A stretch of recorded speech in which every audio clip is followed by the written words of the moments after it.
kembali lagi bersama channelnya Mami Shaka. Di video kali ini aku mau cerita awal-awal kehamilan aku ya. Jadi awal aku hamil Shaka. Jadi di awal tahun 2020 itu kita setelah pindahan ya, aku pindah tempat dari Alam Sutera ke Cikupa. Nah di bulan Agustus akhir bulan itu tiba-tiba suami bilang pengen masak soto. Akhirnya masaklah kita soto. Setelah masak soto, sambal sotonya itu kan pedes banget. Semua orang kayak adik aku, temennya, karena kita lagi makan bareng, kita berempat itu makan bareng. Terus suami aku bilang, kata suami aku, ini sambalnya cuma cabai aja, jadi kayaknya bakalan pedes gitu kan, makannya nggak usah banyak-banyak sambalnya. Terus adik aku bilang, iya nih pedes banget. Temennya juga bilang, iya pedes banget. Tapi kok aku ngerasa kayak nggak ada pedes-pedesnya sama sekali, sampai aku ngambil lagi gitu kan. Terus temennya adik aku bilang, wah jangan-jangan kakak kamu tuh hamil, kata dia, makan segini pedesnya. Bilang enggak. Terus di situ aku baru mikir, oh iya ya, kapan ya terakhir aku datang bulan gitu kan. Terus dari situ aku sempat kepikiran, kayaknya bulan Agustus ini tuh aku belum datang bulan deh gitu kan. Terus aku nunggu sampai bulan September. Di bulan September tanggal 4 aku belum juga datang bulan. Terus aku mutusin buat test pack. Aku beli test pack sekaligus 3 karena kayak penasaran aja gitu. Tanggal 4 malam itu aku test pack 1 kali dan hasilnya positif. Jadi tanggal 5 pagi itu aku test pack lagi dan bener hasilnya positif. Dan aku tuh punya inisiatif, tanggal 5 itu kan hari ulang tahun suami aku, jadi aku ajakin dia makan di luar sekaligus aku mau kasih tahu dia. Nah setelah sore itu aku kasih tahu dia, dan suami aku bener-bener happy banget, saking bahagianya dia sampai nangis. Terus kita juga langsung kayak tanya-tanya gitu ya ke teman-teman, di sini kira-kira di mana ya gitu untuk USG, untuk tes kehamilan. Kita juga cari-cari di Google, akhirnya kita nemu di daerah Kelapa II. Karena kita juga tinggal di Cikupa ini baru beberapa bulan pada saat itu. Terus kita tuh kayak cari tahu lewat Google, di Google Map, di mana gitu buat USG. Akhirnya kita dapatnya itu yang terdekat di daerah Kelapa II. Setelah itu kita langsung telepon, bikin appointment di hari Minggunya, besoknya bikin appointment, terus ke sana. Kita itu saking excitednya ke sana itu jam 5:30. Sebenarnya itu jam 7 baru dibuka pendaftaran, tapi kita dari jam 5:30 itu udah nyampe sana.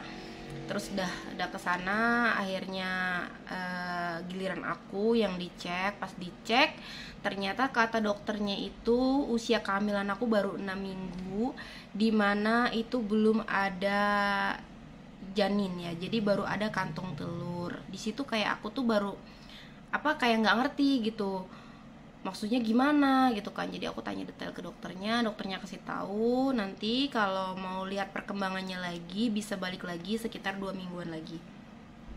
Dari tanggal 6 itu akhirnya kita pulang dan kita telepon ke keluarga, ke mama aku, ke mertua, kita semua pokoknya kabari semua keluarga kalau aku lagi hamil.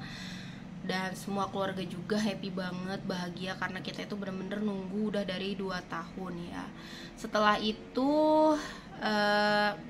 dari tanggal 6 ke tanggal minggu depannya itu sekitar hari Selasa tanggal 15.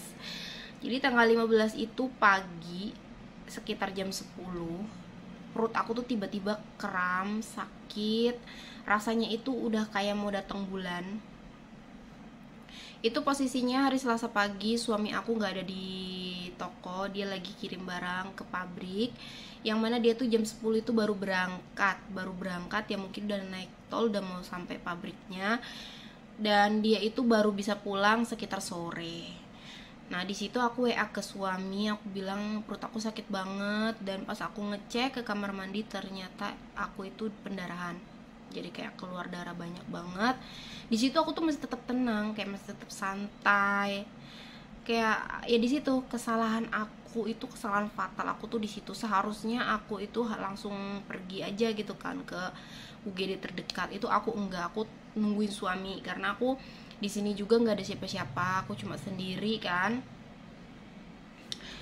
Dan akhirnya aku tunggu suami pulang. Suami aku pulang sekitar jam 5 sore. Terus suami mandi, beres-beres karena kan ini lagi pandemi ya. Itu 2020 itu awal-awal pandemi, yang mana itu lagi ini ya banget, lagi serem-seremnya banget. Jadi suami setiap kali habis dari luar itu dia mandi dulu segala macam, bersih-bersih. Terus kita itu udah panik, udah tanya-tanya ke teman-teman, tanya ke semua orang pokoknya yang ada di HP aku, yang ada di kontak, yang kontaknya itu ada di HP aku tanya semuanya gimana. Terus teman-teman aku tuh nyaranin aku untuk ke klinik terdekat, sedangkan di sini itu jauh dari mana-mana ya. Waktu itu aku tuh nggak tahu kalau ternyata di sini itu juga ada rumah sakit ya, yang di Citra Raya Ciputra itu. Kita tuh belum tahu ternyata di sini juga itu ada rumah sakit, karena teman-teman aku tuh memang jauh-jauh semuanya. Aku tuh belum punya teman di daerah sini, tuh belum punya teman sama sekali. Jadi kita tuh alternatifnya itu cari bidan terdekat. Akhirnya nemulah kita salah satu bidan. Kita datang ke bidan tersebut, terus aku diperiksa secara manual ya, karena di bidannya itu nggak ada alat-alatnya kayak alat USG itu nggak ada. Jadi dia mau nggak mau ya kita harus cek secara manual. Setelah cek secara manual, bidannya tuh bilang, aduh ini ibu sudah mengalami abortus ya, itu istilah kedokterannya.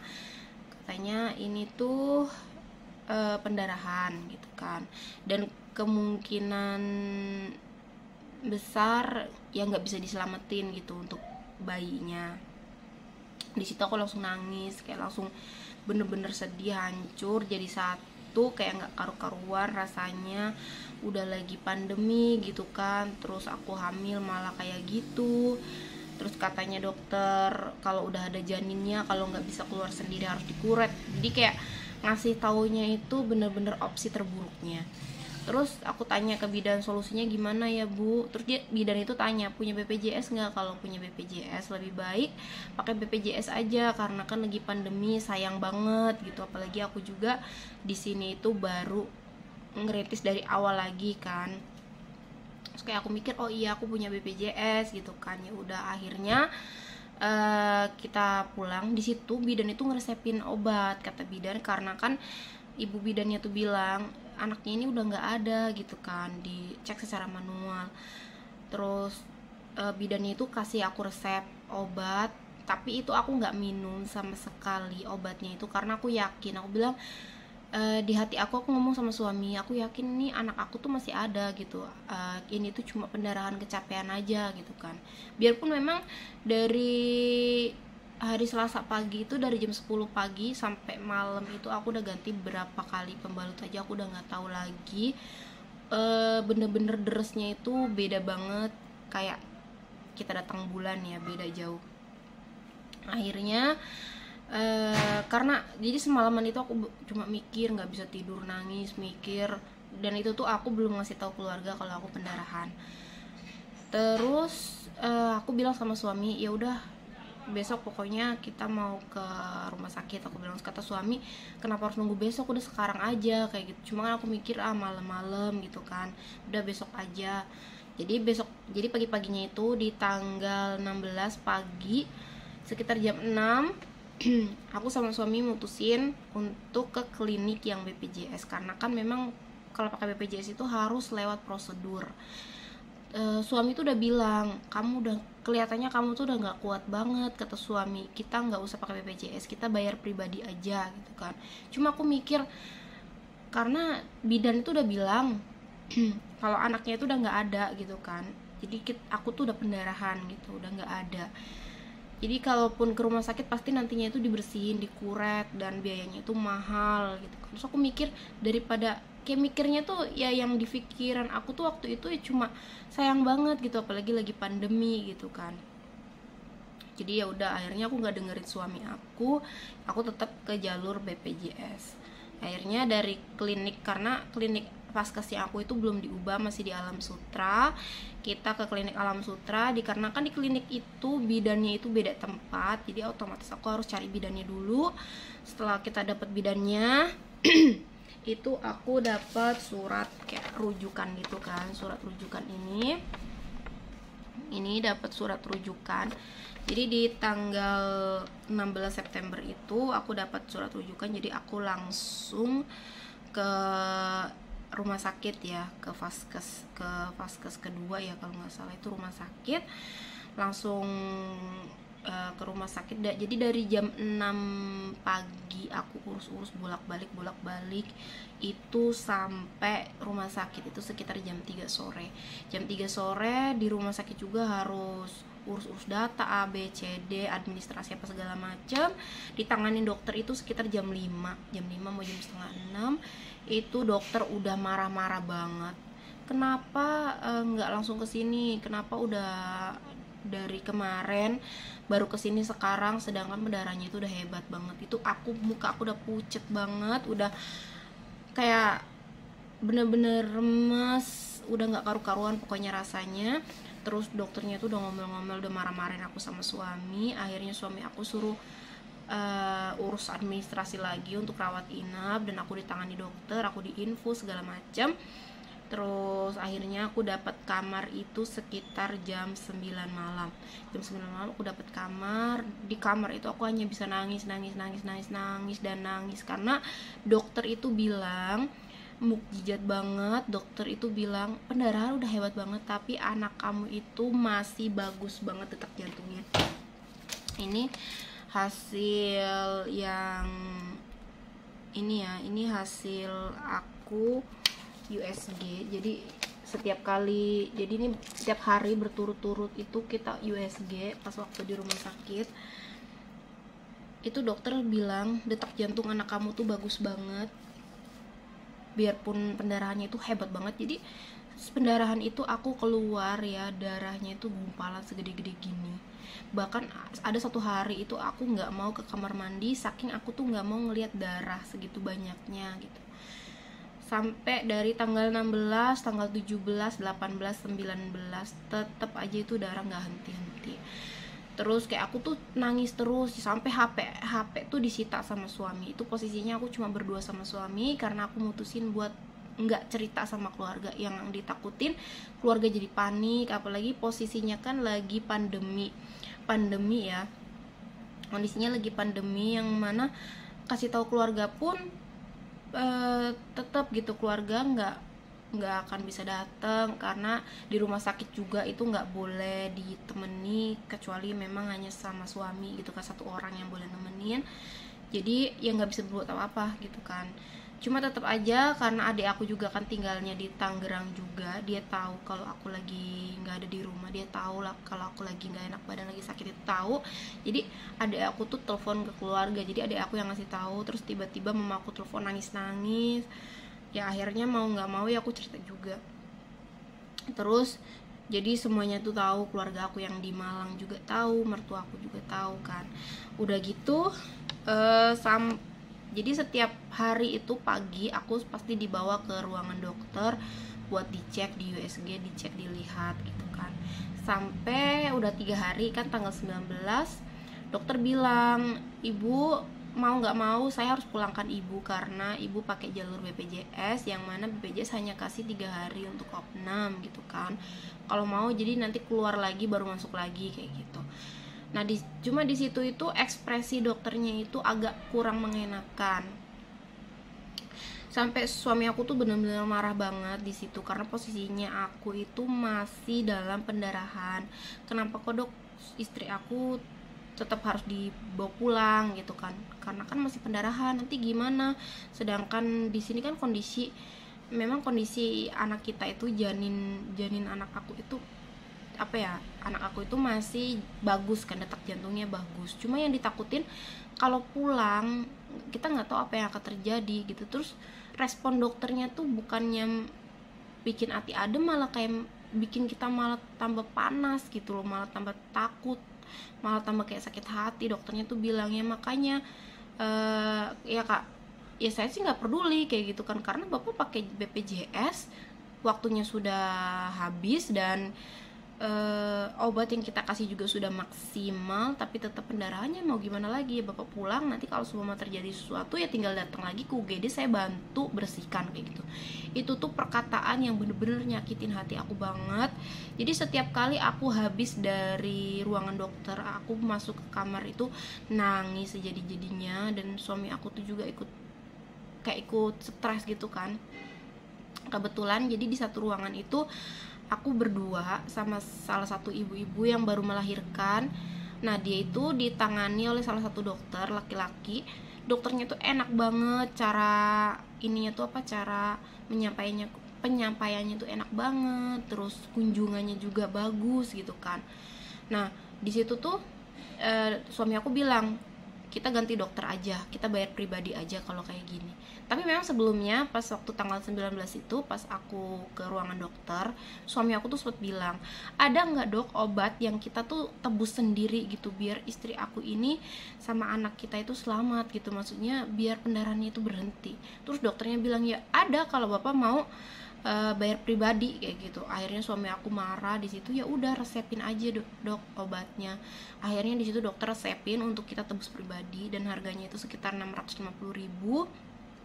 Akhirnya suami aku mau langsung keluar, dokternya tuh ya enggak pan, nanti aja dulu, tunggu dulu istrinya selesai dulu, saya periksa baru bapak bisa pergi gitu kan. Tanggal 19 setelah beli obat, suami aku tuh ke resepsionis bilang, suster saya mau ganti dokter untuk istri saya dan saya mau bayar pribadi, nggak mau pakai BPJS lagi.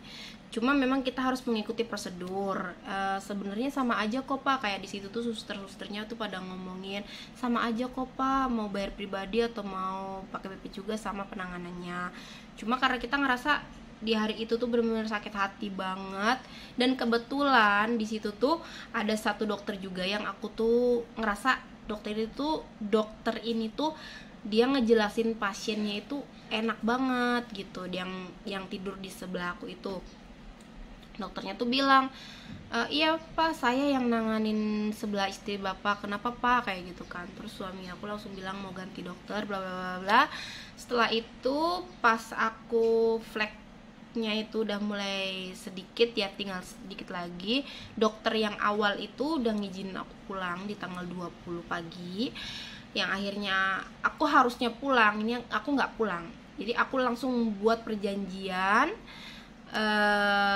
ke dokter lain ya, maksudnya ganti dokter gitu. Jadi aku harusnya langsung pulang, itu aku nggak, aku langsung ke resepsionis, aku appointment. Nah ini dia nih anaknya nih. Ini dia nih anaknya nih. Iya, apa? Jadi setelah tanggal 20 itu aku harusnya pulang, aku nggak pulang, kita langsung appointment ke dokter yang baru ini. Terus setelah itu giliran aku dipanggil kan. Terus dokternya tuh kayak, hai gitu kan, kenapa bu? Padahal sama aja loh bu, mau bayar pribadi atau mau pakai BPJS itu sama aja, kata dia. Terus aku bilang kan, enggak dok, kayaknya beda gitu kan. Terus ya udah akhirnya kita bayar pribadi, melanjutkannya itu dengan kita bayar pribadi, udah nggak pakai BPJS lagi. Dari situ di USG dan detak jantung anak aku tuh bagus banget, bener-bener nggak ada ini ya, biarpun pendarahan segitu lamanya hampir 1 minggu, tapi tetap maksudnya detak jantung dia bagus. Terus memang nggak ada kendala di si janinnya ini. Terus akhirnya setelah itu kenapa dada. Nah setelah itu akhirnya tanggal 20 setelah aku pindah dokter, kita pulang. Terus di tanggal 1 bulan 10 kita appointment lagi ke dokter yang baru itu dengan bayar pribadi lagi. Terus dokter juga nyaranin untuk 1,5 bulan aja gitu kan untuk untuk kunjungan dokternya karena juga lagi pandemi, jadi nggak perlu juga yang kita harus bolak-balik ke rumah sakit. Karena dari pantauan juga anak aku tuh di USG juga nggak ada kendala apapun, perkembangannya bagus, kayak bersyukur banget. Biarpun apa ya, kita udah melewati masa-masa sulit gitu kan, pendarahan, terus harus bed rest yang bener-bener aku tuh nggak boleh ngapa-ngapain sama sekali sampai kehamilan aku trimester kedua. Nah ini dia nih, alhamdulillah hasilnya. Nanti aku bakal ceritain lagi perjalanan kehamilan aku di trimester kedua dan sampai ngelahirin Saka ya. Oke, segitu dulu pengalaman aku hamil Saka di trimester pertama, ngalamin pendarahan dan benar-benar butuh istirahat total ya. Oke, terima kasih sudah tonton videonya sampai selesai. Jangan lupa di subscribe, like, komen, kita bikin video apa lagi, dan share sebanyak-banyaknya. Dadah. Dadah dulu, dadah. Dadah dulu dong. Dadah dulu, gimana dadanya? Dadah, kasih kiss bye. Kasih kiss bye-nya dong. Ya, pinter.